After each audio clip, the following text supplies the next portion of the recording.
Welcome back, everybody. Welcome back to the Canyon. Welcome back to an installment of the progression of the little tan man of the TRX-4 Sport of this. All right, Susan, calm down. All right, hold on. Of this little gentleman right here. I had a positive time wheeling this, and some of the weaknesses that I anticipated were indeed present. And some that I thought would be more visible were not. I was not that impacted by the 2075X servo. I found that the tires and inserts were actually, I feel like they changed that foam, were actually surprisingly good relative to my memory. Now that memory could have hazed over time. Memory has a tendency to do that. I'm starting to get the hang of getting the body off, but I will say the clips clip in so easily that sometimes you get one end clipped in, and then when you unclip the other end just falls in. So you kind of have to develop a technique for it. In this episode, I am going to request of you one small thing, and that is that you spend about $13. This episode will include, this part 2 will include $13 of expenditure, and I feel like that $13 is going to deliver.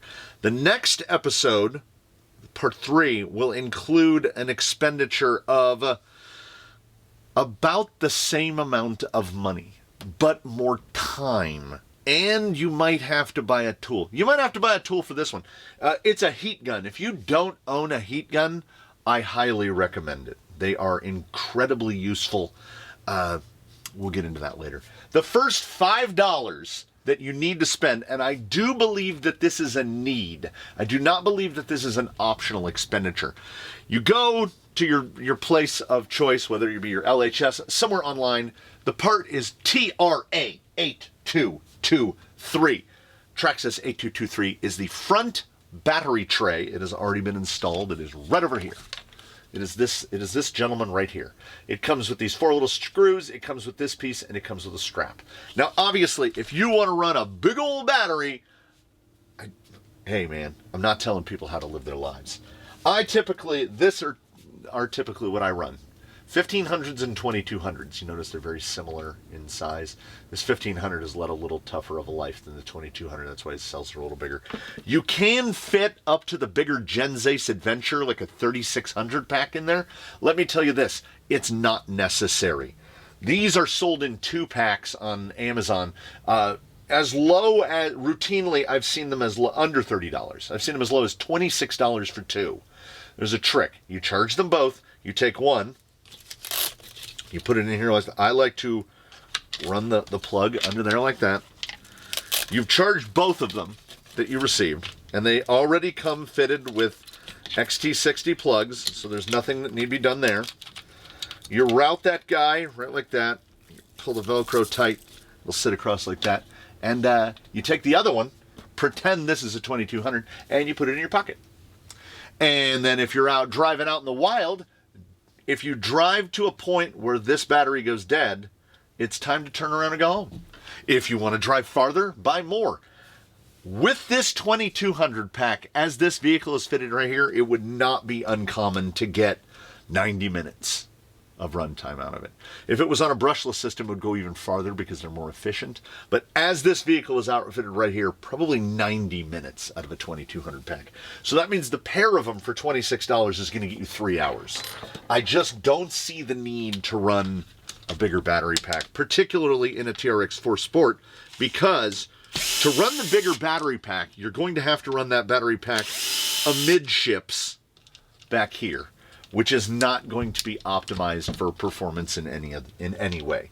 Admittedly, this position does move the battery higher, but if you look at it from the side, it doesn't move it a lot higher. It moves it a little higher, but it also moves it completely in front of the axle. And that is an exchange that not only am I willing to make, but I readily advise people to make. Because moving that weight forward, if you'll recall to the first installment, I said that removing weight is the same. Removing high weight is the same as adding low weight. They work out the same. So if I remember how to do this, you got to kind of turn it. Now we get to take this out. This weighs very close to what that battery weighs. So we don't need that anymore. It is also helpful to remove that. We were going to have to remove that anyway, because we are going to spend the rest of the $13. We're going to spend $8. The first part of that $8 is you're going to buy one of these right here. You're going to buy a 45 tooth Spur. It's upside down. No, M08, Moto 8, 32 pitch, 45 tooth, right there. You're going to get one of these. Because this gives you a range of gearing options that I find to be more useful. As the factory fitted 39 tooth Spur gear, which we will get to hopefully sooner rather than later, can only be run down with, I think, I want to say, and memory gets hazier by the moment and by the day, I think you can only run as small as a 16 tooth pinion. 1639 is not an amount of reduction that I'm like, oh yeah, that's exactly where I'd like to be. Going from a 39 to a 45 that's not where the big jump is. The big jump is that it's going to, Wata! That's big. That's really, really big. This thing exhibited way too much wheel speed, and the easiest way to reduce that wheel speed, 17. They're making them. They're definitely more bronzy now. The older ones that I have of these are just like the kind of powder metal silver. I don't know if they're doing some sort of coating on the gear now. I don't tend to have a lot of use for 17 tooth pinion gears in rock crawlers. It does come up, but it doesn't come up very often. We're going to need to take the battery tray out anyway. I don't bother to replace that zip tie because that wire for the speed control has to run under the battery tray usually, and it's under tension anyway. It doesn't. That zip tie seems superfluous from the factory, and I just don't bother to put it back in. It is not particularly difficult to remove the gearbox from a TRX-4.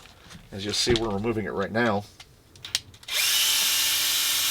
because we want to change the Spur gear.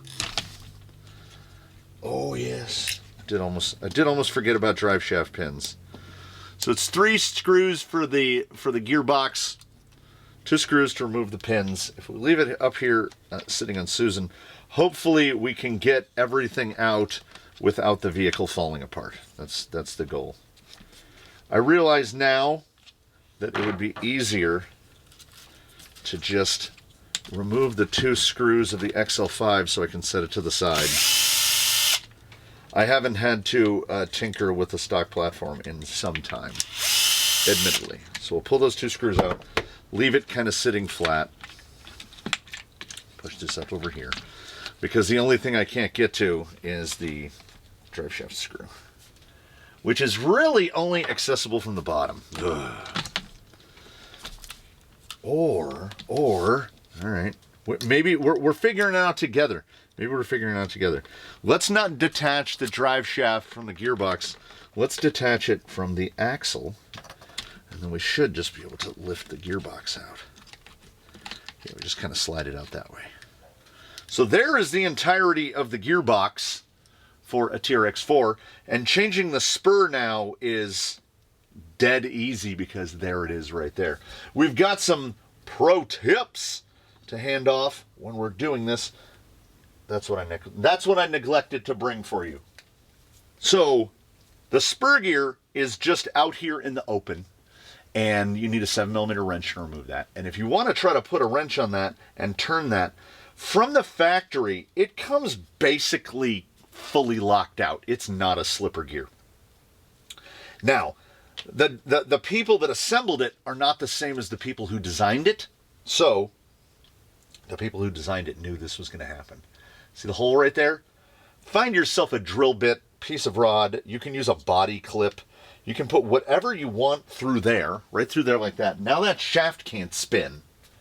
And then we're going to do it by hand because we neglected to put a driver in the drill. 7mm, and it just comes right off. Because we have the shaft locked in place. And now we want to, I like to try to keep the stack assembled. They don't use a slipper spring, they use a little stack of washers. That's fine. We're going to set that down. Okay. We can set this down right here. Drill bit falls out. That's fine. I want to try to keep this stack assembled so that I don't have to put it back together. And now you arrive at a crossroads. And the crossroads is, you've got the labor on one side and you've got the expenditure on the other. You can indeed buy, it's right here. I have an extra. You can go and just, we can up this from here. I'm trying to keep it at $13. If you want to spend $25, that's fine.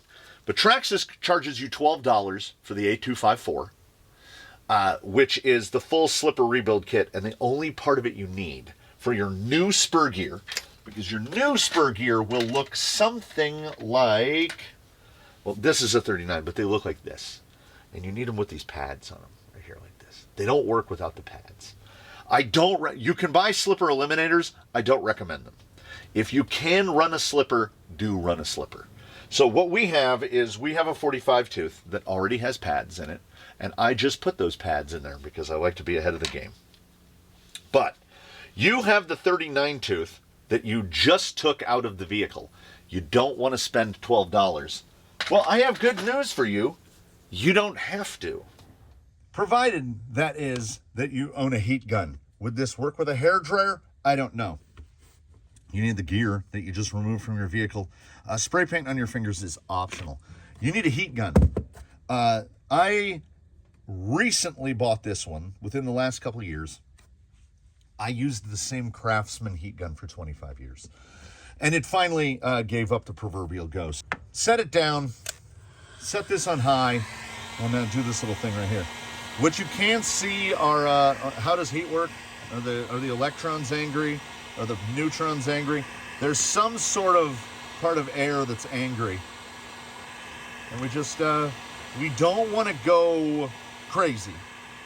We just want to heat it up because there's a little bit of adhesive, and the adhesive on the back of the slipper pads is admittedly single use. That adhesive is not coming with us. Gonna get this warm.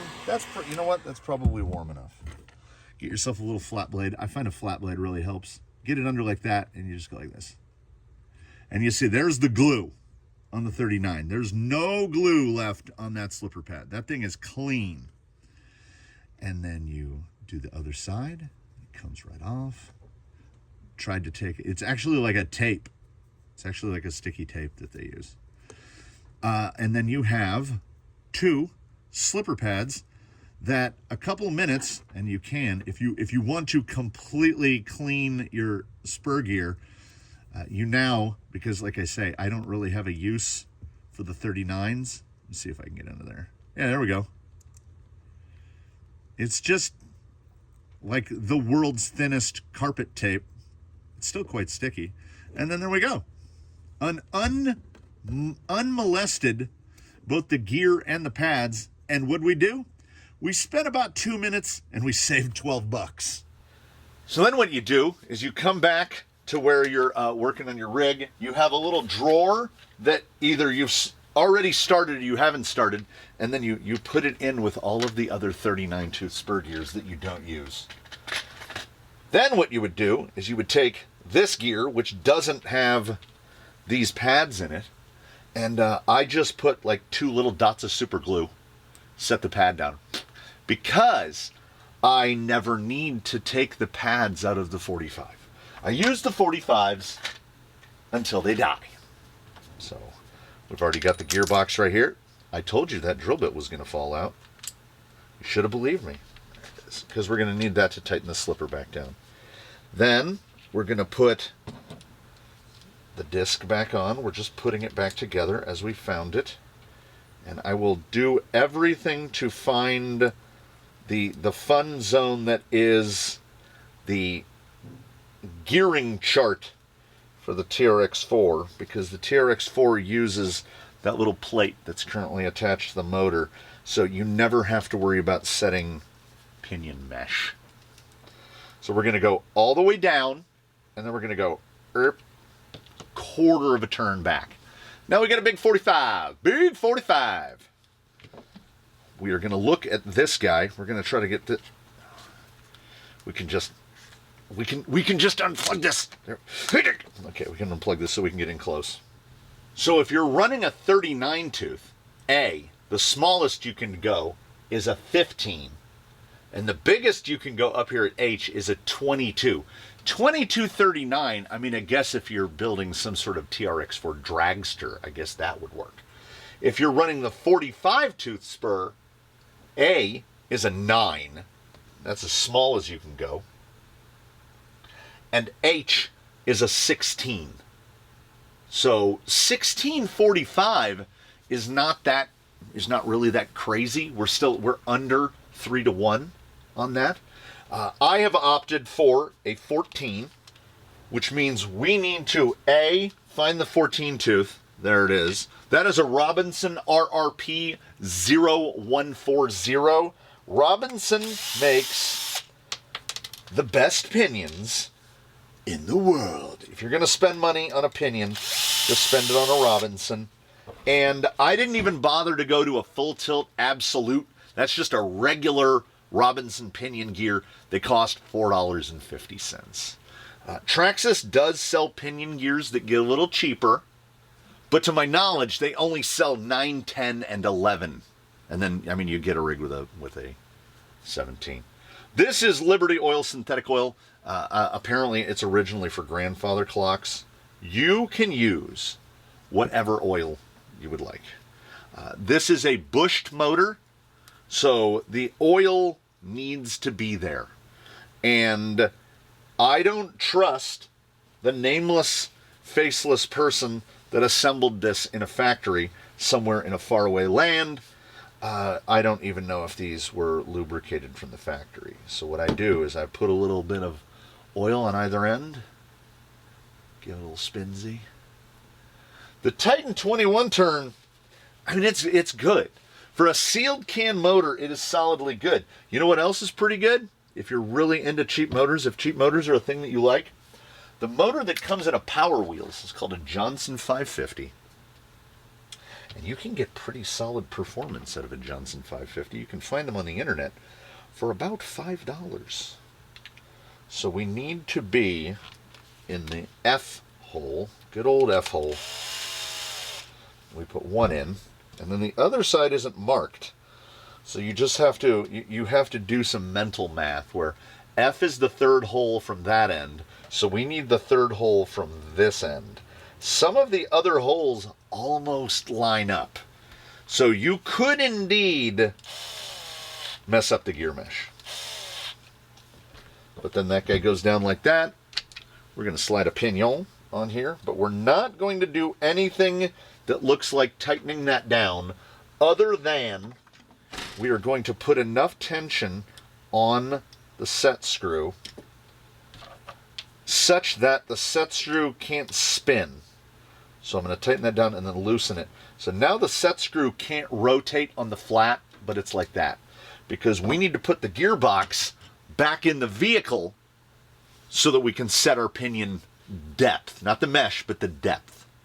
And as it's basically just, we're putting back in 2 pins, 3 screws holding down the gearbox, 2 from the top, 1 from the bottom, the 2 screws to put the XL5 back in. And we've got our motor mount set to F, and it drops into this little slot right here, and there's a little groove in it. And what we want to do is we don't have to worry too much about pinion depth because a 14 tooth is big enough that the height of the set screw shouldn't stick up above where the teeth are. So we're just going to get it right out to that outside edge, just like that. The mesh is set for us. The only thing we want to do is set the depth. I will openly admit it, I have set the depth improperly in the past. And what happens in that situation is the little set screw that holds the pinion on will bang against the spur gear and make a catastrophic sound. So we'll do a little.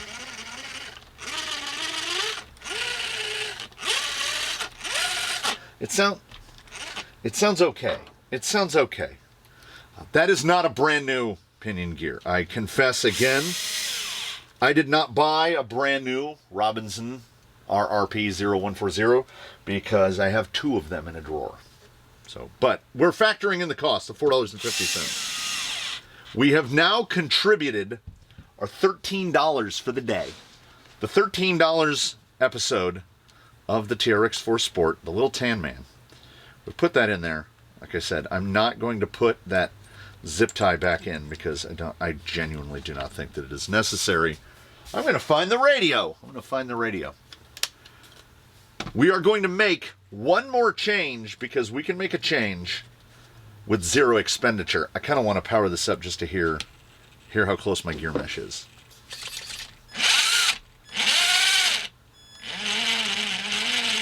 Oh, it sounds real bad. I might want to. Do I want to? Yeah, that sounds real bad. I'm gonna recheck that. And I can tell you this: I should have spent that $4.50. Remember how I said I had 2 14 tooth in there?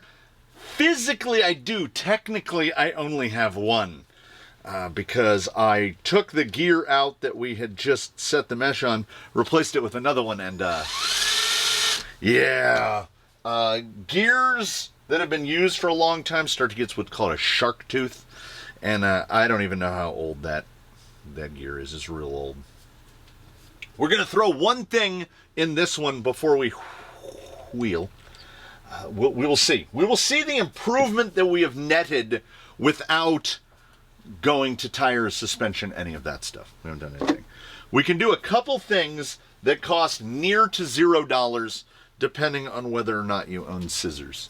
In the first episode, I said we didn't apply the second part of that because we're going to use these decals that we did apply as a handy dandy cut line, and we're going to go along the edge of that fender. We're going to try not to cut too much of the decal. We're just trying to cut the fender, and we're going to do that. We're just going to do that. We're going to do that, and we're going to do it all the way around. Because now, what we were getting before, not bigly, not hugely, but we were definitely getting it. We were experiencing a bit. That's gone now. See, we can't hit that lip. See the lugs on the lip? It's not just about cosmetics. It's not just about the sound. It's more about the fact that when your tire binds up on that, it will deflect the tire. So that will impact performance. And I don't think it detracts from the appearance in any way. You know what I'm going to do? I'm going to make 3 more little tan mustaches. And well, let me get my mustaches together. And there you go. Weight reduction. We've reduced easily 2. It could be as high as 3 grams of weight there. It's not about weight reduction. It's not about cosmetics. It is about performance. And provided that you own a pair of Lexan scissors, curved Lexan scissors, a little curve like that, it doesn't cost you anything. If you don't own a pair of curved Lexan scissors, there will be a link in the description to this combo. You will notice this seems to have had a little more wear and tear on it. This has survived a structure fire. This is the Dubro combo that you can buy. I think nowadays they're probably around $20. This one was purchased in the 1990s. It is only the 3rd one I have ever owned in my life. Well, it's the 2nd one I've ever owned in my life. This is my 3rd pair of Lexan scissors. Each pair will probably last you 15 to 20 years because you basically only ever cut Lexan with them. So they work tremendously. They go right through this like butter. I am on the 3rd set of these because the set that went through the fire, the same fire that this sort of survived. This thing is still very sharp. The scissors did not survive the fire. So that's why we're in the 3rd set of those. If you don't own a set of Lexan scissors, you can just do it with a rotary tool, with a sanding drum. Just go right along. If you don't own a rotary tool with a sanding drum, you probably should, but it's also cheaper to buy a pair of Lexan scissors. Just don't be tempted by the $7 or $8 pairs that you will see on Amazon. Spend a little money, get the Dubro. The Dubro are the only ones worth buying. They last for years and years. We're going to do, oh, I lied again. It's a palace of lies because I noticed it last time the body was off. These little preload collar fellows are dialed way down. We're going to go until the threads, which stop about, there's about, let's call it 3 millimeters of non-threaded below the cap. We're going to dial this up until we've got about 7 millimeters of thread still showing. By default, this one also had way more than the other one. By default, we were looking at, from the factory, probably 13 or 14 millimeters of preload in the front. So now we're sitting, woo!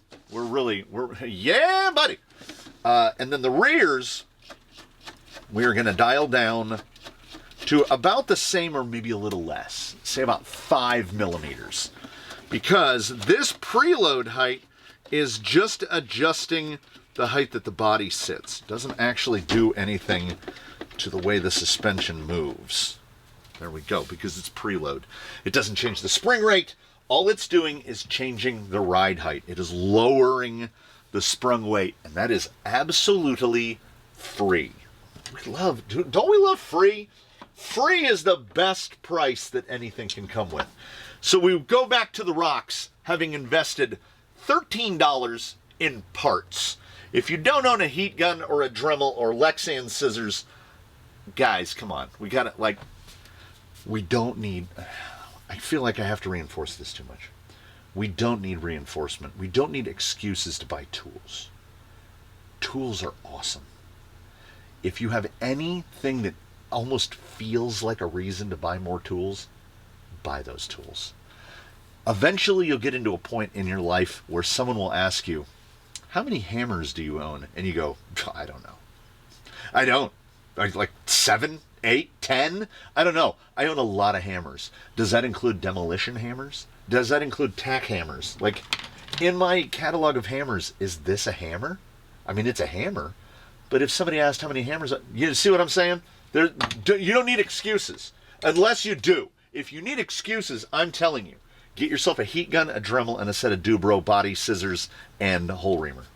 Buy those things. You'll feel better. We all feel better when we buy things. We're going to go out to the rocks with our $13 in improvement and our free clearancing and free lowering. And we're going to see, well, we moved in the right direction. How much in the right direction did we move? So the selection of the pinion gear at a 14 was somewhat arbitrary, but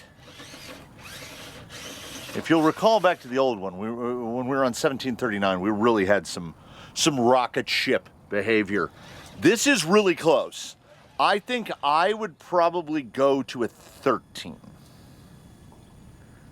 Low speed is much better because we have more mechanical advantage.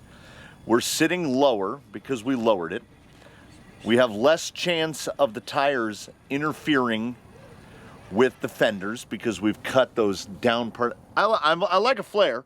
I like a fender flare. You can also go one step further. It does make it look a little wonky, but you can cut the flares off altogether. If you're going to go to a 475 tire, if it is set somewhere in your memory to not stick with the canyon trail for whatever reason, you might want to cut the flares off or cut them back to where there's just a little bit of flare left because we want to minimize that interference with the tire. Now, there might be points, I hope the microphone will capture it, where it'll almost sound like the front goes whap and really comes down. When we rise the nose and it comes back down, that is because we have increased the weight over the front axle, and it is quite immediately noticeable because now what we've got right here is we've gotten to the point where we're getting to the limits of what the tire can reward us with in terms of forward drive and traction. We've made changes significant enough that the handling has improved. Pretty much improved across the board. We'll see for sure when we get into a little bit more side hilly Remember in the first episode, it would be like clonk, clonk, clonk. It would do this like oscillating speed of roll because of that relative differential in weight. Moving the battery from the middle to up over the nose and losing the weight of the tray and exchanging the weight of that tray for something that must weigh a couple grams, like 12 grams, 15 grams, even with the strap, well under an ounce. And we probably removed 3 to 4 ounces from the middle of the vehicle, and we lowered it for free. So all of the changes here made are inarguably positive. We haven't done anything to detract from the DNA of the vehicle, the personality of the vehicle. We're just trying to improve. Like, we didn't change motor. I did oil the bushings. We didn't change motor. We didn't change the speed control. We made inexpensive or free changes. Also, 100% reverse on this radio and speed control. That is something I need to get used to. I'm a 50% reverse man. Getting a good bit of lug noise right there. Front end really wants to stay down now. We look at things, everything is going to have a cost-benefit analysis. There's no way around it. That is, did you get proportionately to what you gave? When we're starting this early on, our ROI is extraordinarily high. I'm hard pressed to think of another situation where you're going to get more return on spending $13 on a pinion, a spur, and a front battery tray. If you're handy and you have a desire to be handy, that battery tray is a flat thing. You could make that tray out of the substance and material of your choice, bolt it down into the existing bolt holes, stick a piece of Velcro on it, slap the battery down with a piece of Velcro. Depending on what your garage, workshop, man cave, or whatever situation you might be in, depending on what that looks like, moving the battery to the nose of this might cost you $0. I can do it for $0. But it was $5, you know. I did the cost benefit analysis. Do I want to spend the time to make this, or do I want to spend $5? I just spent $5. I was already spending the other $8. Well, I spent way more than that. I bought a slipper thing. I bought a slipper rebuild kit just to show you what the slipper rebuild kit looks like, and I didn't have one hanging out. So it's good to have around. Spares, man. Can you have too many spares? No. If you get to a certain point of owning spares, you are free to build another rig. Have enough parts laying around to build another rig. Our goal here for sure in the progression of the little tan man is not to build another rig out of him. We want him to be this TRX-4 Sport. We just want to make it good. And as it stands now, $329 plus $13 is $342. So we're sitting at $342. And you know what? This is solidly okay. And why it tops the list of recommended RTRs, because got that hop, lugs are too tightly spaced. We'll still do it. It is still, no matter the configuration of the lug, no matter if there's too many lugs or not, it's still S1 compound. It's still a Canyon Trail, which is an incredibly versatile tire. It's better at rock crawling now. We spent $13 to make it a little bit less trail.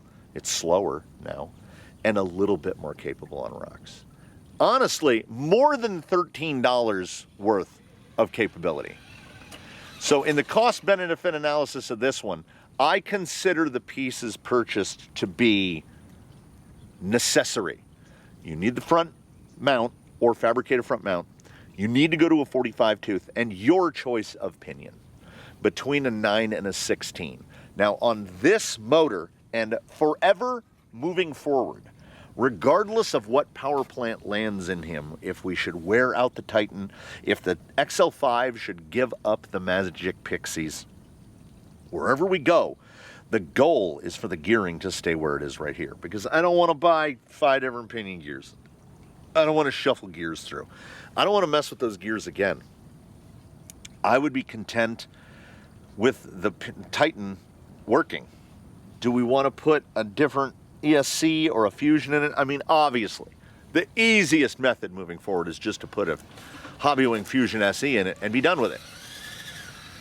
But relative to the cost of the vehicle, that's over 20%, the cost of that. Now, we do have some leeway there because we had a relative to today's money, we had a low purchase price. $329 is a great place to start. And calling back to the Element Enduro SE, the $299.99 of the Element Enduro SE, the $299.99 of an Ascent, they seem very attractive. I need to plant this seed because this is the tree that needs to grow the tallest. That $30 more that this costs than those other two, you need to spend way more than that $29.99 to get to the same point. You get far more for the $329 here than you get from the $299 in either of those other situations. The Element is competent and capable, but it has its very own set of weaknesses. Some of those weaknesses are crippling. The same completely applies to the Red Cat. In the instance of the TRX-4 Sport clipless, I guess we call it, the little tan man, there are no glaring weaknesses. What have we replaced fundamentally?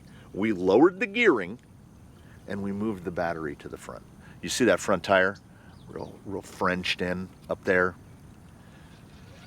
Also, we call them angry Lexan noises, and if the angry Lexan noises get persistent enough, we call them the ye old pirate ship. We're not getting any pirate ship or Lexan noises out of this because the only Lexan noise I'm hearing is the body bobbling around on the clipless setup. I'm gonna figure that out. I haven't engineered a hack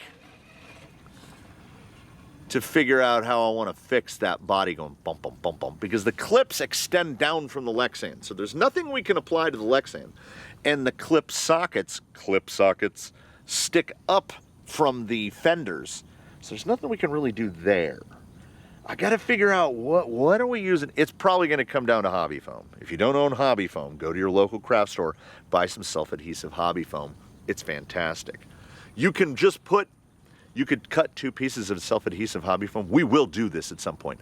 Put a chunk of it inside the bed, put a chunk of it under the hood, like sound deadening that you would put in a full-size car, and it will quiet the whole thing down. The motor noise in this, the motor and drivetrain noise here is fairly low, but we can make it lower, and we will. Because a self-adhesive sheet of what I call sticky back foam is usually 99 cents. Do we think I can make it across the top of this, or are we going to roll? Behind the sleeping giant over there, behind him, is a trench. That's a bridge over the trench. So we're either going to make it across the top of this, or we're going to fall in a trench. No, we're going to go through real nice. Yeah, I would go down another tooth. This is just me. Not the trench. Hey, it's not the trench. I would go down another tooth, maybe 2 teeth. But that's me. There's a man in Arizona right now that's like, see, I knew it. I knew he talked too much trash about RTRs. And I mean, he's probably right. He's probably right. It is a bias. Remember when we couldn't make that? It is a bias. I have become biased against RTRs, not because of what an RTR is. I have some small problem with the nature of an RTR in that it gives it to you on a plate, and then you don't get the learning experience of building it yourself. You will eventually, over time, you can't fight it. You're going to have to take it apart and put it together and take it apart and put it together. And I hope that we at least saw that removing the gearbox, to take the entire gearbox out of the vehicle, takes 5 minutes. Putting it back in takes less time than that. It's not difficult to work on. And in terms of weaknesses of running gear, I can say this with some authority. The portal input gears, the portal gears themselves, the gears in the gearbox, if you are driving your TRX-4 Sport, I think we can make that. I think we can. If you are running your TRX-4 Sport on a Titan, on an XL5, and this is on 3S, so this is basically, this is as saucy as this vehicle can go. We may have achieved an intractable position. No, wait, hold on. We might get out of that. Aside from doing dumb stuff like that, I don't think that you can break any of the gears. You just don't have enough power to do it. The motor will stall out before the gears break. As power goes up, the true definition of power creep, you will find that some parts become more frangible. Like, they are all powder metal, what do they call it? Accumulation formed? They're basically cast gears. So cast gears are inherently weaker than a machined gear or even a stamped gear. But I have never broken a gear inside of a TRX-4 gearbox. I have never broken an output gear in a TRX-4 portal. I've cracked hexes in half. The drive hexes on the wheels I've broken in half, but I've never broken a TRX-4 gear. I know some people putting a lot of power through them. They're called portal input gears. They look like little dunce hats.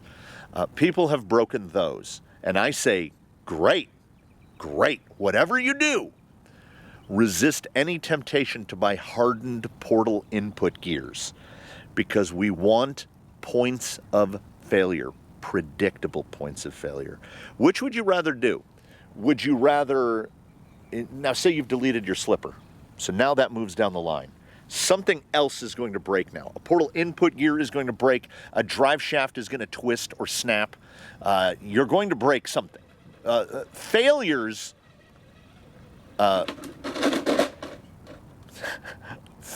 will find a way. So it is my method to give those failures a path that is most easily repaired. The quickest failure to repair. You could change out a portal input gear in the front or the rear of this. I'll go as far as to say 10 minutes. Maybe 10 minutes to replace that, maybe less. Rear less, front there's more screws to take off because it's a steer axle. But about 10 minutes. If you break something inside of a gearbox, it's going to take you longer. You're going to have to take more pieces off. You're going to have to take more parts off. I am definitely a proponent for slippers. If your vehicle comes with a slipper, use the slipper. Tighten it down all the way, come back a quarter of a turn. If your vehicle comes with a slipper eliminator and can be fitted with a slipper, put a slipper on it. It's just, it removes the point of failure. Even if you, here's a technical term, even if you burn that slipper, which is it slips a lot and you're really under throttle and you get a real noise out of it, it will glaze the pads. You spend about 10 minutes, take the gearbox out, hit it with a little bit of sandpaper, put it back in, and you're good to go. A slipper clutch in a rock crawler, for me, is a no-brainer because we're not using it. We're only using it when something gets bound up to the point where it's going to break. It is used to prevent the failure of a part. In racing, slipper clutches are the boon and the bane of your whole existence because they must be set very precisely to deliver your power correctly. We only want this slipper to actuate when it's gone bad, when we've put it into a situation that we probably oughta naughta, but we did. And now, there it is, right there. Do you see it? Do you see the rear end kicking more? What we've done now is we have enough drive. The rig can drive enough and keep the front end down that now we've gotten to the tire. We've gotten to the tire. The tire, and most notably, today I was not noticing approach and departure nearly as much. I was noticing the slip of the tire, and even though we're lower and we've reduced some sprung weight, we haven't reduced a significant quantity of it or added weight to compensate. In the next episode, we are going to improve grip, drive, sprung to unsprung differential. We're going to do it all, and we're basically going to do it with one part. We are going to spend a little bit more money because we're going to have to buy wheels for the next one. Again, Amazon is going to come through strong on that. I have gotten sets of beadlock wheels for as low as $22, but we are going to use $35 as the set point for that because that's about where they come out. Any more you spend than $35, you are spending purely for purposes of vanity. You like the look of a tire and you want to buy that tire. I get it. I get it. I do it all the time.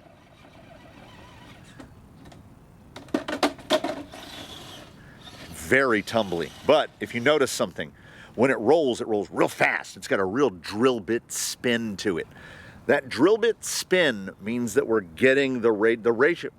With how little we removed, the ratio is still a little bit better. Every gram of sprung weight removed is still a gram of sprung weight removed. When we help move towards the optimization of the wheel and tire, you're really going to see some differential in the way this guy tumbles. That is in the next one. This is in this one. Honestly, aside from this, the tendency to do that, but we do go wheels. Let's see. We go wheels. Realistically, we probably pulled 70 to 75 grams off of the vehicle. And that's the difference that you'll get from 75 grams. We also moved about 100 grams all the way to the front. These are changes which are small but significant. Our cost-benefit analysis for the second episode in the Making an RTR Properly RTR, the Chronicles of the Little Tan Man, maybe the best $13 was spent. Maybe the biggest return on that investment. And we'll hope for the best, and we'll hope for it together. Thank you so much, everybody, for following us along. You hear that sound? Our goal is to get rid of that sound because that's that lug slip. You notice we get the rollback, but it's a little bit slower, and it will hopefully stop a little bit sooner. If we get on the flat, is it going to stop? There we go. Because we've given it mechanical advantage. We haven't given it a ton more mechanical advantage. 3-tooth on the Spur is the same as 1-tooth on the pinion. 3-tooth is the same as 1-tooth on the pinion. So we went down 3 teeth on the pinion and 6 teeth on the Spur. So that's basically like dropping the pinion 5 teeth. So it's equivalent to running 1239. Is that right? Yes, that is right. So it's not a huge change. We're still about 3-2, 3-3 to 1. If we put a 9-tooth pinion in there, we would be very slow, and we would have enough mechanical advantage that the motor could basically just stop us. Even on the XL5, which is not a remarkable, I want to say it's about a 40 amp controller. It's not remarkably powerful. We don't need a lot of power. And again, another day passes where I don't really notice the failing of the 2075X. The 2075X steering servo tends to fail mechanically and abruptly. And we will address that. We will cross that bridge if and when we get to it. The 2075 is going to stay in there as long as it can and or will. And I hope that you stay with us here in the canyon, in this and our other adventures, for as long as you can or will. We look forward to seeing you in the next one. We hope that in between now and when we inevitably meet again, you one and all do your very best. Have a good one, everybody. We will see you again here from the canyon. The little tan man, he's gonna do a thing. He's gonna J-turn this out. Ooh, he's pretty good. Let's see. We'll do it with a He's a little J-turning man. That's why I still think he's still a little spicy. He's a little bit of a spicy guy. We thank you again. We look forward to seeing you next time. Farewell from the canyon. We're going to turn this TRX... You know what we're going to turn this TRX-4 into? We're going to turn it into a dang old TRX-4.